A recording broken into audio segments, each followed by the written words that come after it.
Grits and a Brit podcast. Mm-hmm. As y'all probably know by now, I'm the Grits. I'm the girl raised in the South.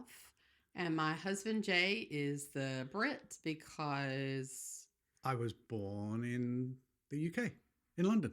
You had to think about that for a minute. I did. I Yeah. forgot where I was born.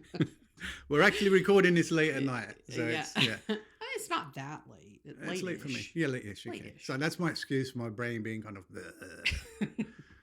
So before we get into really anything today, we had a bit of news in the past few days. We did. We got an email that on September 19th, we hit number 43 on the comedy improv podcast charts for Apple Music in the UK, which is insanity. We've only done 3 episodes, and we've hit a chart in the UK, just like Apple wow. chart. Apple podcast chart. Yeah. Like, wow. Top 50. Yeah. Not bad. Yeah. First chart placing, and it's in the top 50. I can't bad. even believe it. I think we've dropped down a bit since then, but that was but I mean, still September. Yeah, I'm going to take it. We'll take it. Thank you, UK listeners. Yes. Thank you, all listeners. Be sure to like, subscribe, and tell your friends. Yeah, keep it coming. Maybe we'll hit another chart sometime soon. That would be good. That would be awesome. Top 20, top 10. Yeah, I could talk about this the whole podcast. Yeah, but we need to move on. So before we jump into today's insanity, which is Cockney rhyming slang, Jay, would you like to recap what we talked about last time? Let me see if I can remember. We did. Yeah, I know. I do this every time you say to me, "Would you like to recap?" I'm like, I can't remember. I can't even remember. I had a breakfast this morning. Anyway, I think we did pronunciation. We did a little bit on pronunciation, how that words are different, how we pronounce words differently in the UK and the US. We also did a little thing about pics on the phone. The thing we started off with was, what is your last pic on your phone? And I think yours was something about all the pumpkins. Pumpkins, yeah. Too many pumpkins. There's too many pumpkins. And yours was proof that you don't know how to cut your own hair. Yes. I need to get someone to cut my hair. I'll get you to cut my hair. I was about to say, you got a wife right here. Yeah, what else is a wife for? Cutting your hair. I mean, come on. Yeah, okay. So cutting my hair. Too many pumpkins, I think. Yeah, that's basic it. To be honest, go and have a listen. If you haven't listened to podcast 3, have a listen. It's really good. We recommend. Yeah, even though I say so myself, it's really good. We recommend. We're still kind of joking and laughing about it. Yeah, we are. There was another word I wanted to bring up in this podcast, and now I don't remember what it was. I don't remember. Oh. Since we're talking about pronunciation and what we talked about last time, no lie, the other night you were getting ready for bed. What was the last thing you did before you went to bed a couple nights ago? Brush my teeth. No. Wash my face? No. I don't know. What did I do? I can't remember. It involved a towel and the bathroom and... No. I'm trying to get you to say... I want you to say the word. Because I can't remember the word. You had a shower. I had a shower. Okay, yeah. No, that's not how you said it. Shower. Yeah. Shower. He's like, yeah, I'm going to have a shower. I'm going to have a shower. I was like, I'm sorry, a what? I've forgotten. I'm like, what was I doing with the towel in the bathroom? Wait, what? Do we need to be telling this to people? I mean, what was I doing with the towel in the bathroom? What? Don't. Yeah. Oh my God. The point is, shower. You did not say shower. You told me you were going to have a shower. And I'm like, what is a shower? There's like 3 other consonants in that word. Shower. Yeah, I did actually. Yeah. So I'm gonna have a shower. words that you don't pronounce like shower. Like I do. Like shower. Like I does. But yeah, Cockney rhyming slang. That's another thing that we definitely don't. I would say it's not pronounced. That something we don't see eye to eye on, I guess. Yeah, it's a little bit different, Cockney rhyming slang. For those of you that don't know, we talked about it in the first episode. I think we did. Briefly, we mentioned Scooby, Scooby Doo. The phrase being, "I don't have a Scooby." But I think we're getting a little bit ahead of ourselves because I know that you have a really awesome activity plan for our Get to Know You segment. Get to Know You section, which is becoming the regular thing before we start the podcast. I mean, we're a minute or 2 in here, well, a few minutes in, But yeah, I'll get to know you. So we've done a few get to know yous. And as we said, we did 2 truths and a lie to start off with. And then the last one we did was the picture on your phone. Mm-hmm. So today, I think, what did I come? Oh, yeah, it's the, if you had a warning label, what would your warning label be? Which I think is quite good. I think that's a good one. What would your warning label be? So let's give that over to you. So, I mean, I can sort of guess what your warning label would be. Yeah, I've got a... I think I know what my warning label is. Okay, good. I think my warning label would be approach with caution, moody when tired. Oh. Is that what you... Just exactly, say that's what you were thinking. I was... When you're tired, you're somebody else. It's like, but but I'm not like evil. Like it could, when I say moody, it could be any mood. Like it could be weepy. I could be crying a lot. I could be like lazy, or I could be angry, but it's not usually that. I'm usually just like, I give up. Yeah. I think so. I'm so tired. Yeah, that's about right. Yeah. Yeah. So you agree that would be my... Yeah, I think be careful when she's tired. Yeah. If she hasn't had any sleep. Oh. Okay, but I feel like I run on tired though. Like I'm tired every day. Yeah. It's when I'm exhausted. So I would clarify by saying like, yes, I'm moody when I'm tired, but I would say moody when I'm exhausted. Okay. Yep, I'll give you that. You can still run on empty. Yeah. Well, I mean, I run on empty every day. All the time, yeah. But what about your... I know what your warning label would be. I'm quite a nice guy, to be honest. I don't think there's any... What? What are you laughing at? You are a nice guy. I'm not disagreeing with that. But what is your warning label? Don't say you don't have a warning label. I mean, I can't think of anything that pops into my head. God. I can't. Okay, well let me educate you then. Okay, you educate me. I didn't even mean to say educate. I don't know where that came from. Your warning label is volatile when hungry. Do not approach. Not approach with caution. Do not approach. Seriously. I'd have to agree with that, actually. Yeah, if I've not been fed, I have to be fed at random times of the day to make sure that I'm kept in touch with the food levels.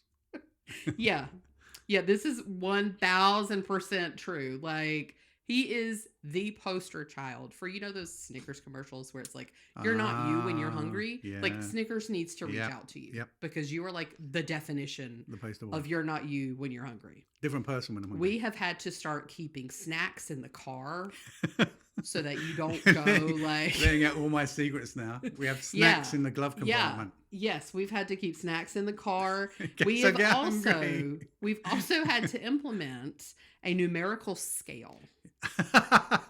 And this is so real because it is. People might not believe it. If he says something that's a bit off color for him, that's not like him, I will literally go like, okay, I want to get like really mad and like snap, but I have to go, wait a minute.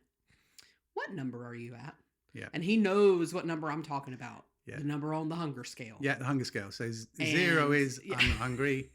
Yeah. 10 is get me food now. No, I would say get me food yesterday. Like, get me food like 5 hours ago. Yeah, I need food. Like anything above 5, like, okay, you get to 5, I'm like, okay, I'm going to need to feed him in the next hour or so. 5's not bad. If you get to like 7, it's like, oh, dinner should be probably finished in about 5 minutes. Yeah. If you get to 10 or like, God forbid, a 12, it's over. 12's over the top. 12's off the scale. Like, if I'm at a 12, we're in trouble. You might want to put some tape over his mouth and keep him out of public. We're in trouble. When he is that hungry. Yeah. So. I think so. You love your food. I do. I like a little bit of food. Just if I'm hungry, it's just, I don't feel right. I feel like I'm a little bit sort of not myself. So, yeah, it's just, I need a bit of food. Most people are like that. Most people are like that. Okay, a little not yourself. Okay, yeah. We actually had, I'm not going to go too far into this, but we had an emergency situation a few years ago.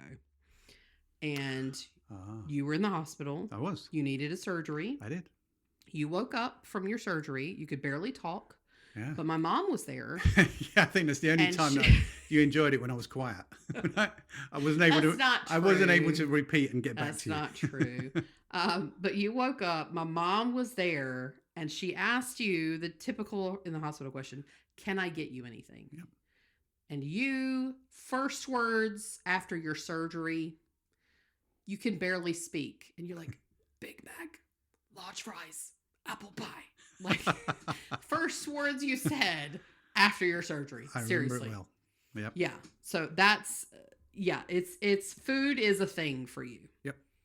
Especially Big Mac. I love a Big Mac. Oh. Apart from the apple pies over here are different.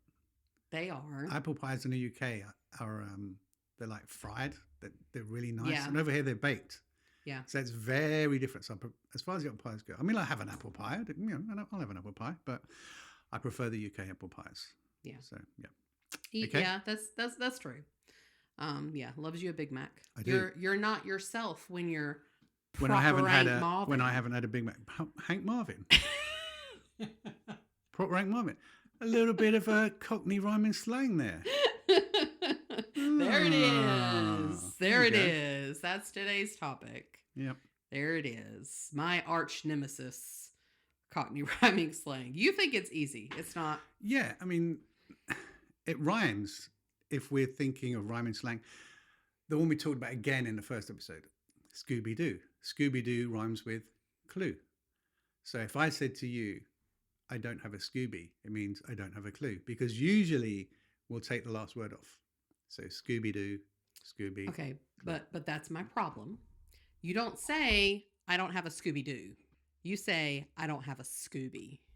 Mm-hmm. So you're not giving me the whole phrase. Scooby does not rhyme with clue. Yep, I'll give you that. But if you're from London, where most people use Cockney rhyming slang, or if you watch the movies, you'll get it. You understand because you've heard it used. I mean, unless it's the movies where there are some terrible, terrible Cockney accents, terrible London accents. Do you want to go there with Don Cheadle? Don Cheadle. Oh, if anybody watches, what was it? Ocean's 11, was it? Ocean's something. Yeah. Don Cheadle's English accent. Oh, please. Oh, no.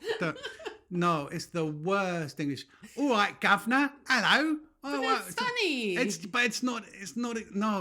No. He should have had more voice training. I think it's for comedic. I think it's. If it's for comedic, he succeeded. If it was deliberately comedic, then if it's deliberately comedic, that's good. But if he was trying to nail the English accent, no. A bit like Dick Van Dyke in Mary Poppins.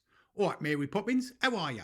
No. That's not good? No, it's like, no. Really? Yeah, it's not a good accent. I don't think it was anyway. So yeah, I mean, what's the other one I'm thinking about Cockney movies? Oh, My Fair Lady with Audrey Hepburn. That's another example of Cockneys in movies. But that's actual Cockney, right? That's a good accent. Yeah, I mean, it was a good accent. It's a good movie, but it's to explain to the listener. If you want to think what a Cockney is or where Cockneys come from, if you watch that movie, you can see street sellers, market sellers. They were on the street selling flowers.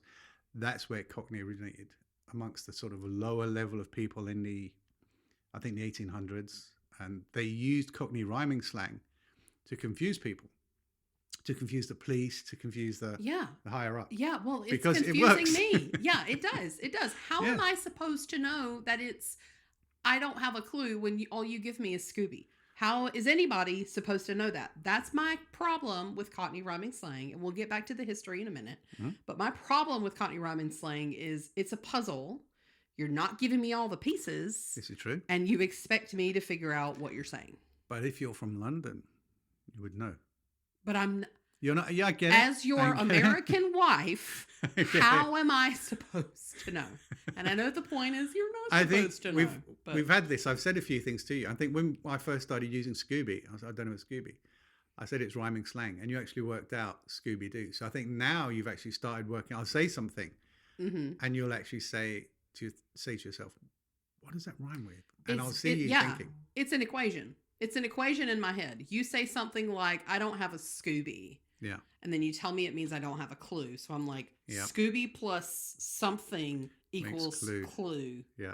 And the something must rhyme with clue. Oh, Yep. Scooby Doo. Exactly. I have to work it out. Exactly. Good. I mean, there's lots of, we're talking about Scooby Doo a lot, but there's lots of Cockney rhyming slang phrases and words that are really popular. I said Hank Marvin. Hank Marvin. Yep. I'm proper Hank Marvin. I'm proper Hank Marvin. Means I'm starving. I've said it many times in the car. I'm proper Hank Marvin. Proper Hank Marvin. And Hank Marvin, I think, was, if I remember rightly, was a member of a band in, I think, the 1960s or 70s. And his name sort of was synonymous with Hank Marvin because starving. It rhymes with starving. Yeah. I think you use a similar thing over here. We do, actually. We say, I'm starving like Marvin. It's in songs and stuff. Hank So I assume it's the same Hank Marvin. But yeah, you say proper Hank Marvin, and we just say, I'm starving like Marvin. Yeah. So there's lots of phrases that we use. Some of them are older phrases, and they've come up from the past, such as loaf. Use your loaf. I mean, that's something. Loaf of bread. Head. Yeah, you'll have to explain this at all. Loaf of bread head. So someone will say to me, use your loaf. What? Oh, so use your head. So loaf of bread head. And these ones have become very popular, and they're used daily. They've come into modern language. They're not thought of as Cockney rhyming slang. Another one would be boat. Look at the boat on that. So boat. Boat race. Boat race face. That's the only way I can figure it out. I have to tell myself the whole phrase, boat race face. Like, even if he says it in a sentence, I just have to be like, boat race face to get to where he's trying to lead me. But I know we're actually getting kind of low on time, and I know you wanted to go into the history a little bit. So you want to give us... No, I mean, I think I've gone over it a little bit. It's just, as I said, basically 1800s, people who are lower class, like the market sellers, people who sold flowers in the streets, traders in the streets. As I said earlier, they wanted to get a language and speaking where people would know what they were saying. People being the posh people, the upper class, the police would be coming for them, and they would say things like, "Oh, my friend's just gone down the frog with his trouble." Frog and Toad Road. Yep. Trouble and strife, wife. Yep. I do not approve. Would you Adam and Eve it? Adam and Eve believe. Good. Would you believe it? So there's things like that. Butchers. Take a butcher's. You got to have a butcher's. Go have a butcher's at this. Butcher's. I know it means take a look. Yep. Butcher's hook. Yeah, butcher's hook. Take a butcher's at this. I need to cut me barnet. Me barnet. Oh, I need to cut me barnet. Bonnet or barnet? Barnet. Yes, because that answered the question. Barnet. Bonnet. B-O-N-N-E-T. Barnet. B-A-R-N-E-T. Barnet. Barnet. I don't even know what that is, so how can I possibly know? Barnet Fair. Barnet Fair. Barnet Fair. Hair. Yeah, Barnet Fair hair. Barnet Fair hair. And the other one we mentioned, I think in one of the other podcasts, was porkies. Porky pies. Lies. And that again is one that's very common and has come into the modern parlance. So a lot of people use it without even realizing that it's Cockney rhyming slang. So telling porkies. She's telling porkies, or he's telling porkies. Porky pies. Lies. Good. So that's Cockney rhyming slang in a nutshell. I mean, we could have gone on for hours, but...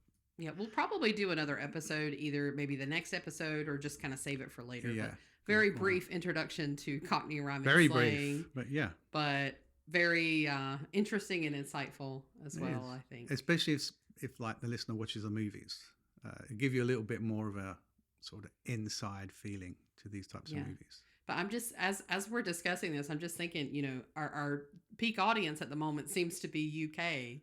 And they all know They all know this anyway. So they're probably just going to be in the reverse. They're not going to be educated. They're going to be laughing at me going, they don't know it. But yes, but hopefully we're going to enjoy a few more people from around the world. I mean, we've got listeners in Mexico. We do have listeners in Mexico. Claire and the girls. Yep. Hello again. Yeah, and I know we've got a couple of listeners in Brazil as well. We do, yeah. So yeah, I mean, they'll be sort of educated on the Cockney rhyming slang. Yeah. Good. But again, we might bring it up in another podcast, but we'll see I how think it goes. We do need to kind of wrap it down now so we don't go into the wee hours of the morning. Yeah, it's getting a little bit late. Is there anything else we need to go over or talk about? I don't think so. I think that's it. Oh, okay. Well, in that case, I think we'll wrap it up, and I think you should say goodbye, Chris. Goodbye, Chris.